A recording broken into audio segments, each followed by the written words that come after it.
John had been looking forward to that evening more than anything in the world. He'd circled the date on his calendar, set reminders on his phone, even bought a new shirt he thought Lily might like. He wasn't a man of flashy gestures, but for her, he didn't mind stepping out of his comfort zone. She had a way of making him feel alive, like the world wasn't as cold as it usually felt. The hours crawled by at work, but it was all worth it.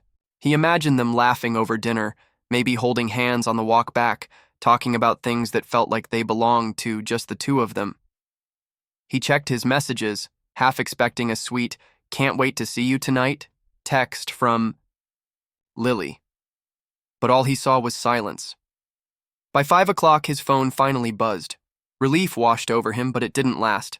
He opened the message, his heart thudding like it always did when she texted. "Hey John, I know we had plans tonight, but something came up. I got last-minute VIP tickets to Alexander's concert. It's such a huge opportunity, you understand, right? Rain check?" He read it twice, maybe 3 times, each word cutting deeper than the last. Of course it was Alexander, the man who had it all: money, fame, charm that could twist anyone's heart in seconds. John felt his stomach turn as he imagined Lily laughing, in the front row, throwing her head back like she used to do when they talked about stupid things like star signs or the best pizza place in the city. He set his phone down and stared at the wall. The restaurant reservation he'd made weeks in advance felt like a cruel joke now. He had even paid extra for the window seat because Lily loved watching city lights. John wasn't the type to lash out, but tonight something inside him snapped. Not in rage, no, something colder. He opened his laptop and typed a few quick searches. He knew a guy who knew a guy, and money wasn't exactly tight for John. What Lily never really understood was that John had built quiet wealth over the years. He wasn't loud about it like Alexander, but his pockets were deeper than anyone guessed.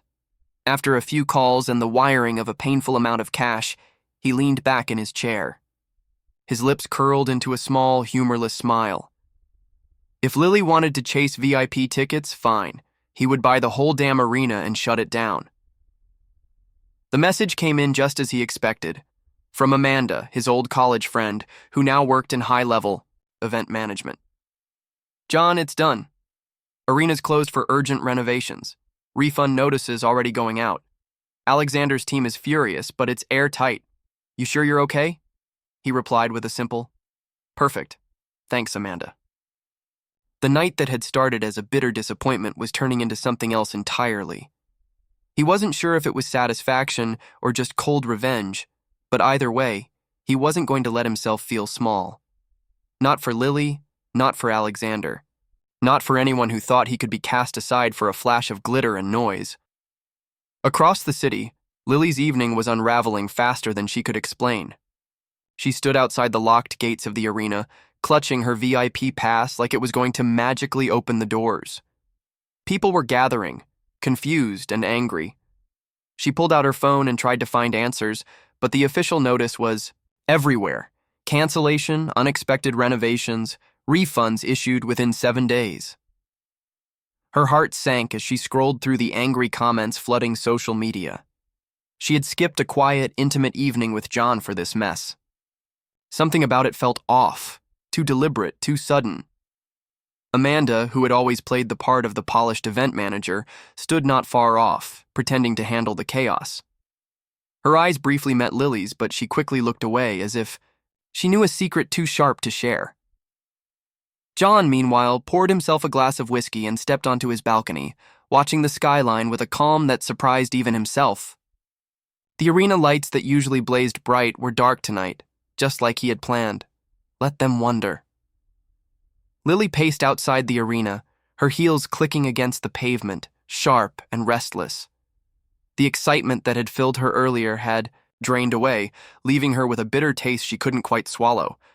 She refreshed her messages over and over, hoping for an update, an explanation, anything to make this disaster make sense. Nothing came. Alexander wasn't answering his phone either. She had called him 3 times already, but it went straight to voicemail. She thought about messaging John, but the shame crawled up her throat and choked the idea before she could act on it. How could she? She had brushed him off like he was just another placeholder, and now she stood here, outside a locked stadium, clutching useless VIP tickets like a fool. Amanda watched the growing crowd from a distance, her phone pressed to her ear, though the call had already ended. Her eyes flicked to Lily again. She knew Lily recognized her, and for a brief second, Amanda felt a twist of guilt in her stomach. But business was business, and loyalty was something she owed John, not Lily. Back at his apartment, John's phone buzzed quietly on the counter. He let it ring once, twice before picking it up. Amanda's voice came through, cool but edged with tension. "It's getting messy out here. They're saying Alexander's team is threatening legal action. Public's in uproar. You really sure you want to ride this all the way out?" John swirled the amber liquid in his glass before answering. His voice was steady, almost too calm. "Let them try. I own the ground under that arena. Let's see them sue the sky."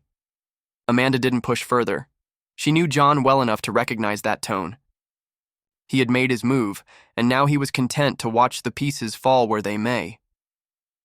Meanwhile, Lily finally gave up waiting outside the arena. She stuffed the crumpled VIP tickets into her purse and started walking aimlessly through the city streets. Her phone felt like dead weight in her hand. She thought of John again, the way he smiled with quiet warmth, the way he listened when she rambled about her silly dreams. A knot formed in her chest, sharp and aching. Why had she chosen Alexander's flashy concert over something real? She knew the answer, though she hated admitting it. She had been seduced by the sparkle, the promise of something thrilling. But as she walked alone beneath the harsh glare of the streetlights, all that glimmer felt empty. Her footsteps slowed outside, a familiar restaurant. It took her a moment to realize it was the place John had made a reservation at. She remembered him mentioning it, his eyes lighting up in that rare way they did. She pressed her forehead to the cool glass of the window, seeing the empty table, by the window still set, waiting for a couple who never arrived. Inside, a waiter moved about clearing plates, pausing briefly to glance at her with polite curiosity. Lily's chest tightened, a deep pang of regret flooding her. Without thinking, she pushed open the door and stepped inside. The manager approached her, his expression friendly but puzzled. "Miss, I'm sorry, we're closing for the night. Can I help you with something?" She hesitated, her voice catching. Was there a reservation for John? John Carter?" The manager checked the list and gave a small nod. "Yes, ma'am. He had the window seat booked, special request. Beautiful view of the city skyline." He paused, a flicker of sympathy crossing his features. But no one showed up. Her throat felt tight as she whispered, "I'm sorry. I should have been here." Outside, Amanda watched Lily through the glass with an unreadable expression. She had half a mind to go in and say something, maybe even explain, but she didn't. Some lessons, she thought, were better learned in silence.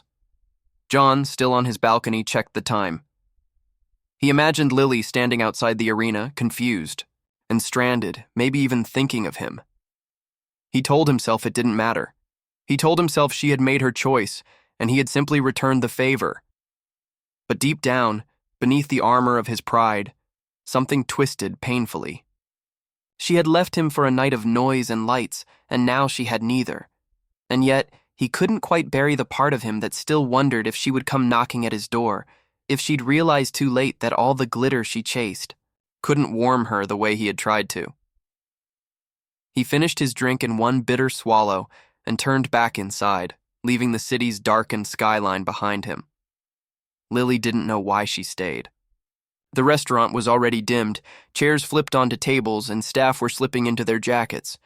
But she sat there, alone at the table John had reserved, staring out the window like he probably would have if she hadn't tossed him aside. Her phone lay silent on the white linen tablecloth, mocking her. She scrolled through her messages, then stopped on John's name. No new texts, no calls. Just the old ones, his little check-ins, the way he sent songs that reminded him of her, that shy voice message he once left because he didn't know how to say he missed her in a text. She had ignored that one. She didn't even listen to it, back then. Now she tapped it, and his voice, warm and uncertain, filled her ears. Hey, I know I probably sound dumb, but I kinda miss you, Lil. I mean, it's okay if you're busy. I just thought maybe we could grab coffee sometime. No pressure. Her fingers tightened around the phone, and for a second she thought she might cry. But she didn't. She just sat still, hearing the quiet echo of something real she had thrown away for an illusion. Alexander finally called her back around midnight. She stepped outside to answer, her voice cold before he even spoke. Where the hell were you? She snapped. Are you serious? He fired back. They canceled the show, Lil. The whole damn arena's shut down for renovations. No one knew until we got there. The place is on lockdown. I know, she said sharply. I was there, too. Then you saw the chaos. My whole team's in meltdown. Someone's playing games with us. She paused. A sick feeling twisted in her gut. What do you mean, playing games? Alexander exhaled hard through the phone.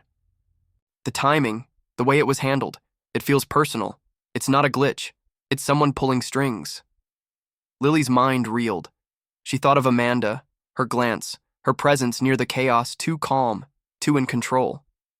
She thought of John, quiet and calculating in ways she'd never really seen because she never bothered to look deeper. You think someone did this, just to mess with you? She asked, trying to keep her voice neutral. I don't think it, Lily. I know it. She didn't respond. Not because she didn't believe him, but because slowly, a terrifying possibility was unfolding in her mind. What if John had done it? What if the man she'd underestimated, the one she thought would just swallow his disappointment and move on, had quietly pulled the rug out from under the whole thing? And then came a deeper, uglier realization. He would have done it because of her. The weight of that hit harder than she expected. Back in his apartment, John sat alone in the dark, the soft hum of the city below. He hadn't heard from Lily. Part of him expected her to call, to text, something. But she hadn't. And maybe that meant she didn't care enough. Or maybe it meant she was smart enough to know this was her consequence. Amanda texted once more. Press wants a statement. What do I tell them? John replied, Tell them it's none of their business. And send flowers to the band's dressing room. Keep it civil, just inconvenient. Amanda's response was simple. Handled. She admired John's restraint. He hadn't humiliated anyone publicly. He didn't rant or beg. He just took control in the quietest, most devastating way possible. That night, Lily didn't go home. She walked until her feet ached and her thoughts spiraled into guilt. She had spent so long chasing the high of admiration, attention, being, seen next to someone famous, that she hadn't noticed when someone real was offering her something steady. She remembered the way John looked at her when he thought she wasn't paying attention. There was no competition in his eyes, no need to impress. Just softness. And she crushed that. For a concert. She stopped walking when she found herself outside his building. Her feet had brought her there before her mind could catch up. She looked, up at his window, dark. He was probably asleep, or worse, awake and refusing to care. Her hand hovered over her phone again. One message, that's all it would take. But what could she even say? Sorry, I ditched you for VIP tickets. Turns out, you're the one who had the real power. It sounded pathetic even in her thoughts. So she just stood there on the sidewalk, staring up, unsure if knocking would fix anything or just make it worse. Inside, John sat with the lights off, whiskey forgotten on the table, feeling a familiar emptiness wrap around him. He didn't know she was downstairs. He didn't know she was thinking about him at all, but something about the night air felt heavy, like a storm waiting to break. Lily couldn't bring herself to leave. She stood there beneath John's window like some lost shadow, hoping for a sign, any sign, that he was still awake, that there was still a way back from the wreckage she'd made. But the windows stayed dark, silent, just like his phone. She thought about calling him, her thumb hovering over the screen, but her pride was an iron chain around her neck. She swallowed hard and slid the phone back into her purse, hating herself for not knowing how to fix what she'd broken. Minutes, blurred into an hour, then longer. The city had begun to quiet, leaving only the occasional car passing by. The chill in the air seeped through her coat, but she barely noticed. Her mind kept running in circles, replaying every conversation she'd had with John. How many times had he offered her his time, his care, without asking for anything back? How many times had she brushed him off, thinking he would always be there? Maybe he wouldn't be this time. Upstairs, John couldn't sleep. He'd tried to convince himself that it was over, that it didn't matter, that Lily's choices were her own and she could live with them. But as he sat there in the quiet, all he could see was her face, the way she used to smile at him like he was the only one in the room. It made him angrier somehow, not at her, but at himself, for still feeling this pull towards someone who had so clearly chosen someone else. His mind drifted to Alexander, the walking billboard of shallow charm. John had never cared much for men like him, all flash and no depth, and yet it had been enough to pull Lily away, enough to make her believe that a night of music and lights was worth more than something real. John clenched his jaw and stood, restless. He poured himself another drink, but before it even touched his lips, something made him stop. A flicker of movement outside his window caught his eye. He stepped closer, frowning, and then he saw her. Lily. Standing alone on the sidewalk, arms crossed tight over her chest, her gaze fixed on his window like she could see straight through the glass and into him. For a long moment, he just watched her. He told himself to turn away, to let her stand there in the cold until she understood what it felt like to be left behind, but something in him refused to look away. He set the glass down quietly and walked out of the room. Downstairs, Lily had finally convinced herself it was hopeless. She took one shaky breath and turned to leave, her heart heavier than it had ever been. But as she stepped away from the building, the front door opened behind her. Her breath caught in her throat as she turned back. John stood there, no jacket, no words, just watching her with unreadable eyes.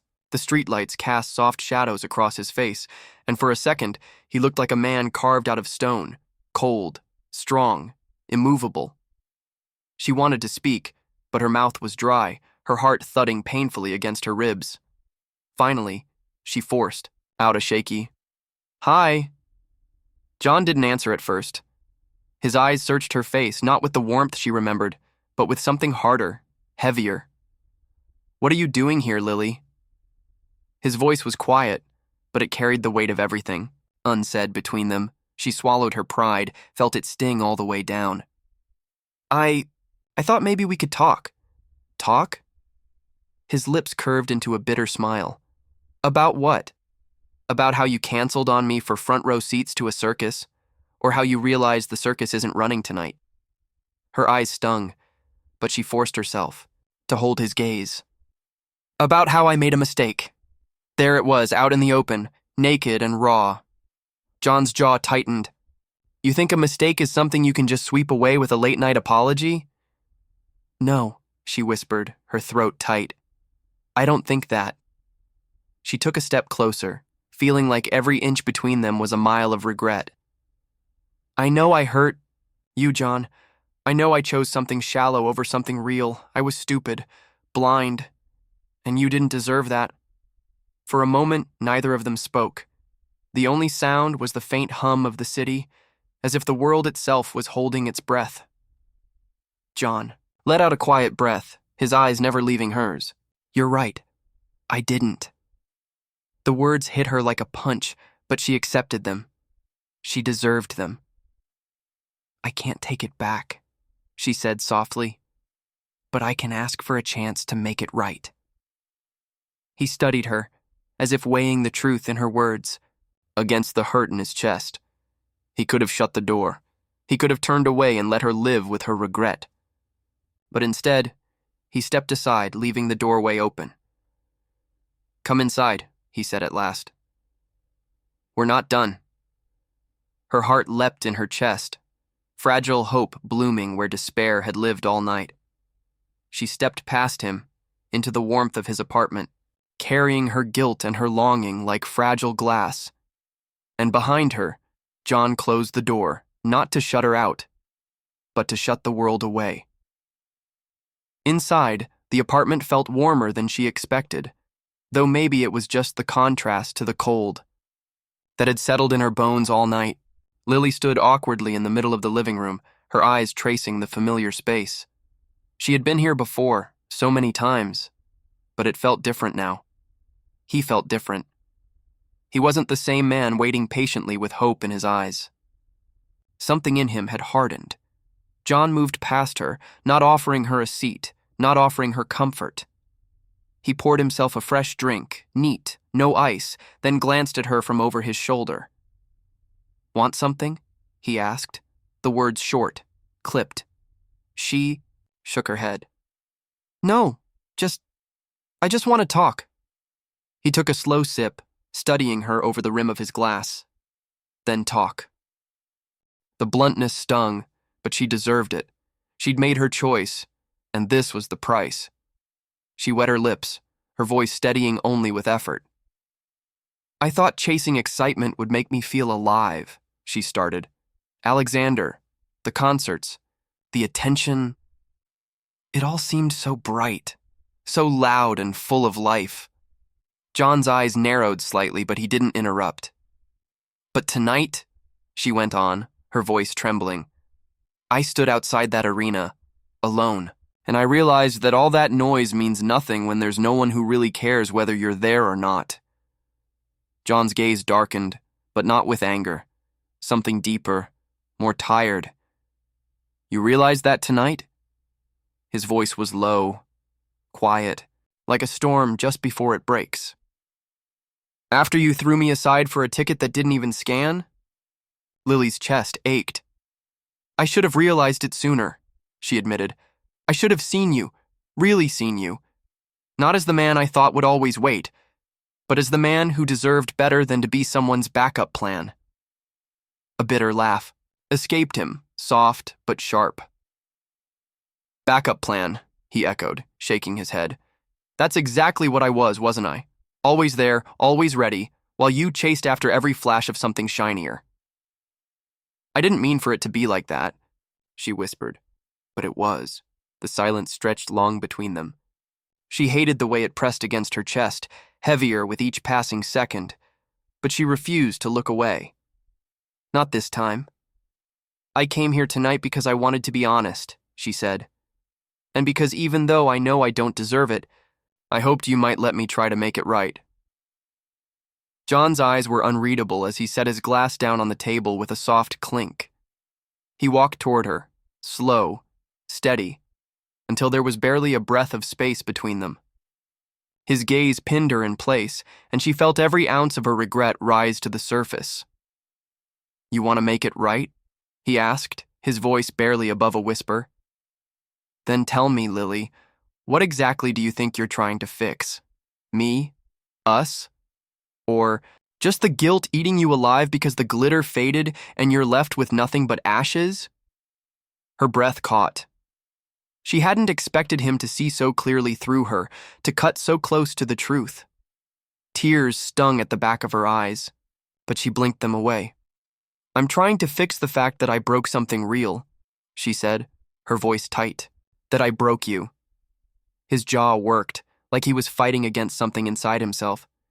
Then, without warning, his hand came up, and for a moment, she thought he might reach for her. But he stopped, his fingers curling into a fist at his side.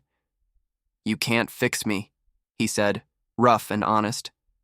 "Because I was never broken. You just never bothered to see me whole." Her heart cracked at the edges. She had chased the spotlight, blind to the steady glow of the man right in front of her. And now she saw him in full, clear light, stronger than she ever gave him credit for, colder than she ever thought he could be, and far more dangerous when he had nothing left to lose. "I don't expect forgiveness," she whispered. "But I needed you to know I see it now. I see you now." For the first time that night, something in his expression shifted. Not softness, not yet, but something less sharp, like the edge of a blade lowering just a little. "You think seeing it now makes a difference?" he asked, his voice rough. "I don't know," she admitted. her eyes not leaving his. But I had to try. He studied her for a long, quiet moment. Then, finally, he exhaled, deep and tired. "Sit down." "Lily," he said at last. "If you're going to say all this, you might as well finish." Relief tangled with fear in her chest as she lowered herself onto the couch, never taking her eyes off him. She knew this wasn't forgiveness, not yet. But it was a door, cracked open, and maybe, just maybe, there was still a way through it. John sat across from her, not beside her, and watched her like a man who had nothing left to lose but everything to gain if he played his cards right. And for the first time in a long time, she realized it wasn't her holding the power anymore. John sat there, elbows resting on his knees, watching her like she was both a puzzle and a threat. His eyes never softened, not even a little. If anything, they grew colder the longer he looked at her, as though her presence alone tested the limits of his patience. Lily felt it in her chest, sharp and cutting, but she refused to look away. She had already run once. Not again. "Talk," he said finally, his voice low, steady as iron. Lily forced herself to take a breath. Her hands were cold in her lap, fingers nervously twisting together. "I don't know how to start," she confessed. "Start anywhere," he replied. "It's not like there's a shortage of things you've left unsaid." That hit harder than she expected. She swallowed the knot in her throat and pushed on. "I thought I wanted excitement," she began. "I thought being around people like Alexander would make me feel alive, like I mattered.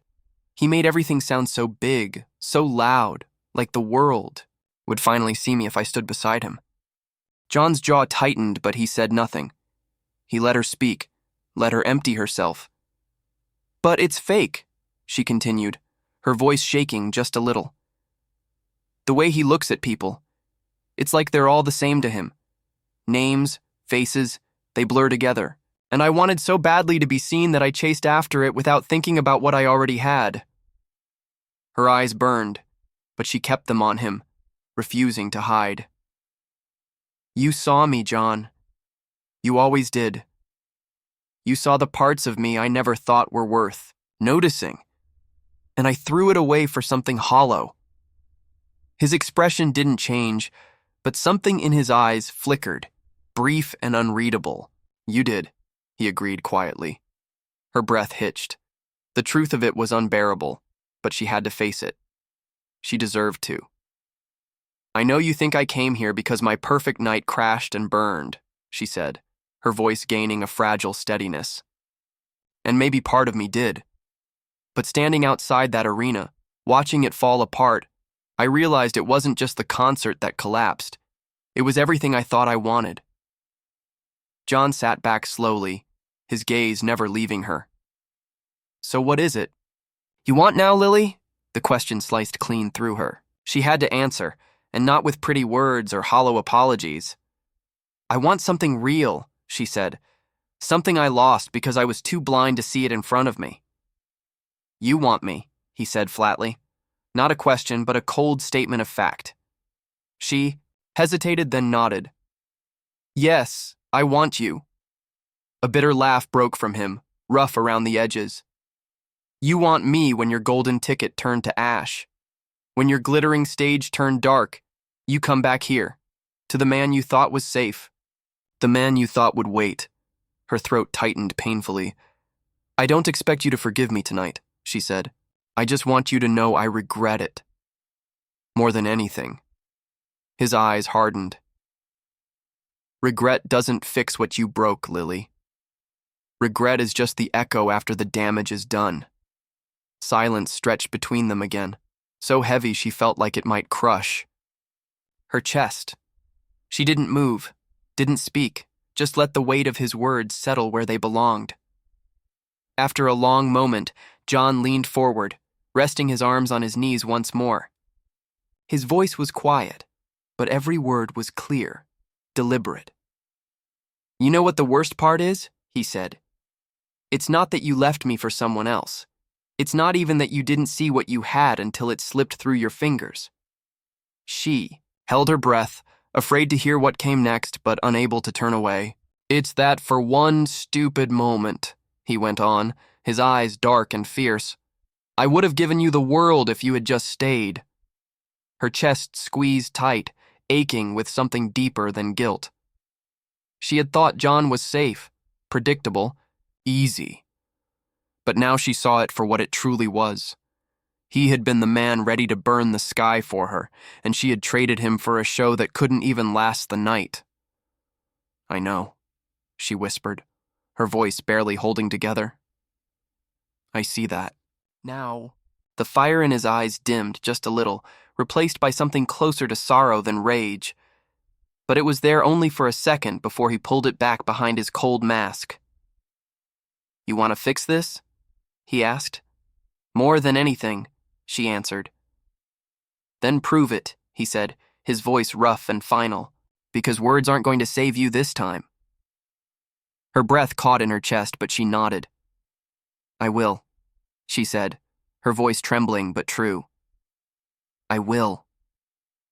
John stood, his movements calm, deliberate.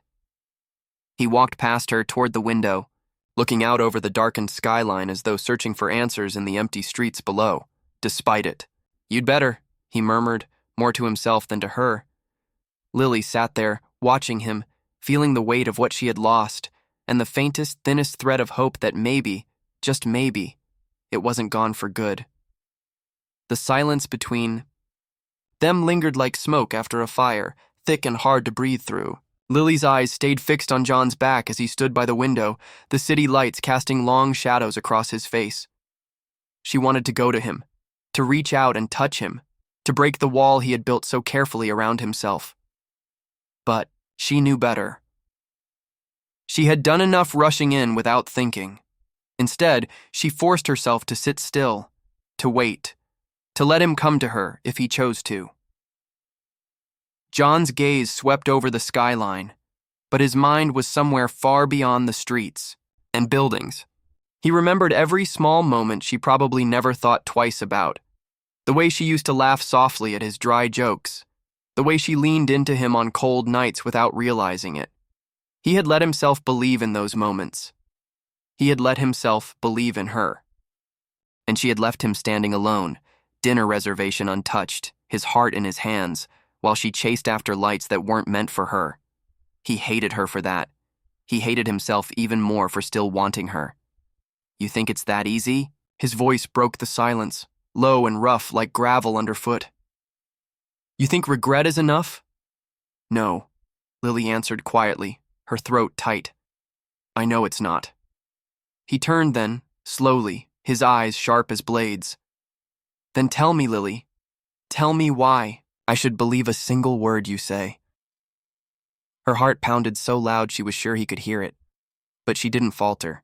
Because I've lost everything I thought I wanted, and it made me see what I truly needed, she said.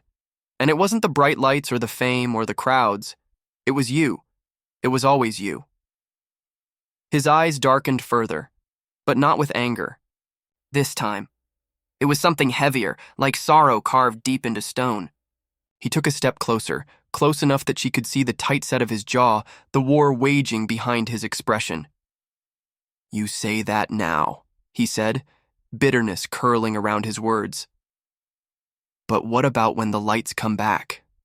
When Alexander, or someone just like him, waves another ticket in front of you? Her answer came quicker than she expected, honest and raw. Then I'll burn the tickets myself. John let out a short breath, almost a laugh, but it carried no humor. Big words. Lily, I've heard too many big words. She pushed herself up from the couch, standing tall despite the weight in her chest. Then let me show you. I don't want to fix this with promises, John. I want to fix it with actions. His gaze locked onto hers, sharp and unrelenting. Actions? Yes, she breathed. Whatever it takes. For a heartbeat, he said nothing. Then, slowly, his lips parted, and he spoke with a quiet that felt more dangerous than any raised voice. Walk away from him, John said, his eyes never blinking. Publicly, no excuses, no soft landings, no keeping a foot in both worlds. Cut him. Off so clean the whole damn city feels the wound. The words hit her like a slap, but she didn't look away. Done, she said without hesitation. Do it now, he pushed, testing her. Lily pulled out her phone, her fingers trembling not from fear, but from knowing this was her moment. She scrolled to Alexander's number, stared at it for a breathless second, then hit call. John watched her like a hawk, arms crossed, waiting for the moment she'd flinch or falter. But she didn't. Alexander picked up fast, voice rough with frustration.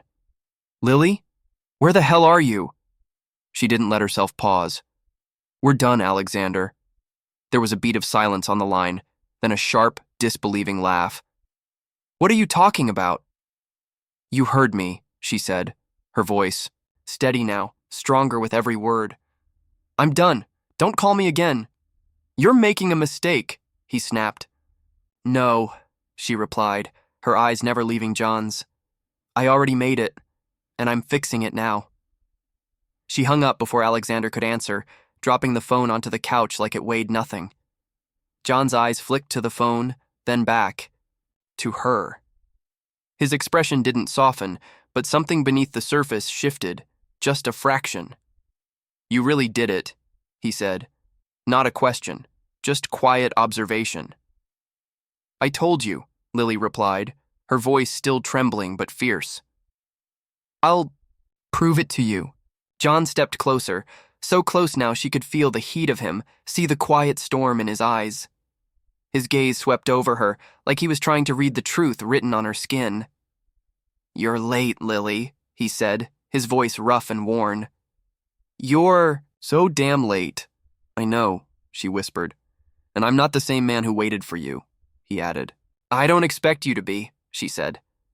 But I still want you. For a long, agonizing moment, he said nothing. Then, finally, he let out a slow breath, heavy with everything they'd both left unsaid.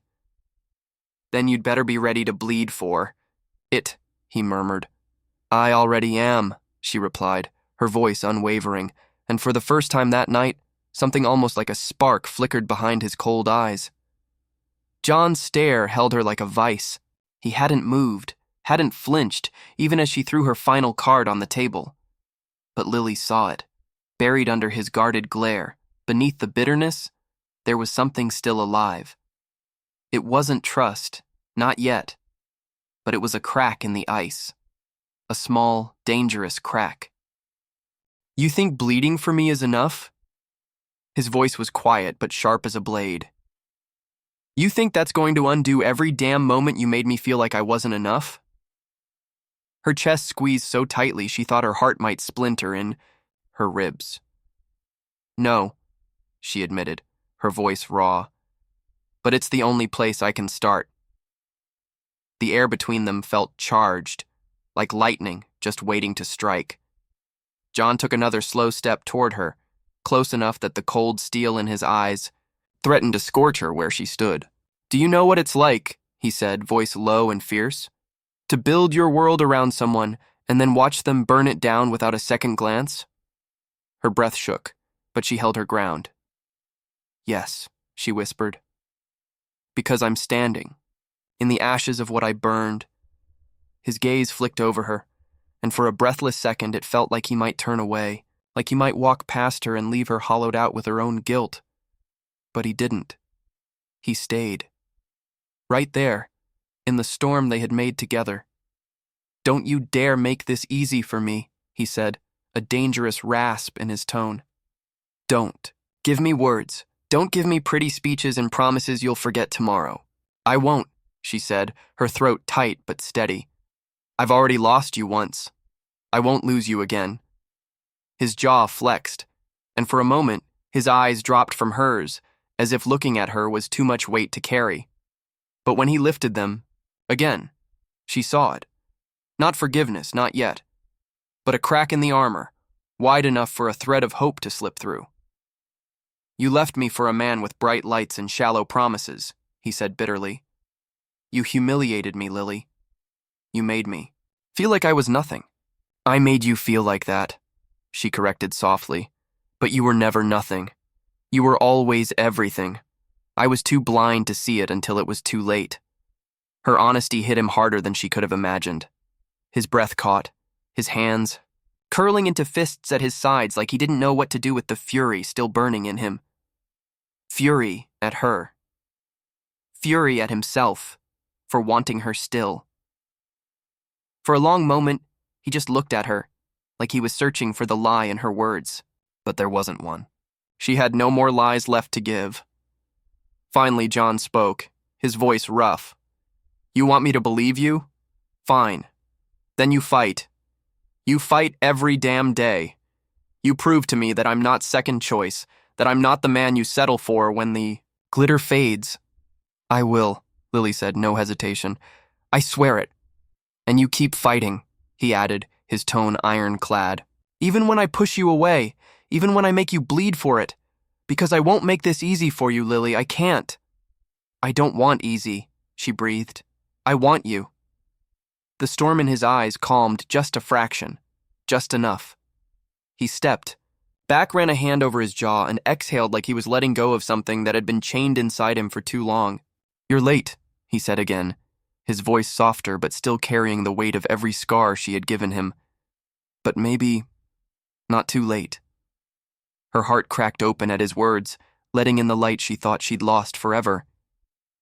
Then let me. Stay, she whispered. Let me stay and prove it to you. John's eyes searched hers one last time, deep and unflinching. Then, at last, he stepped aside, his body no longer blocking her path to him. His defenses not gone, but lowered enough to let her in. Then stay, he said, his voice low and rough. But understand this, Lily. If you walk away from me again, there's no coming back. I won't, she promised, her voice breaking but true. I swear to you I won't. The words hung in the air between them, fragile and fierce. And slowly, painfully, John allowed himself to believe just a fraction of them. Not forgiveness. Not yet, but a beginning. And for now, that was enough.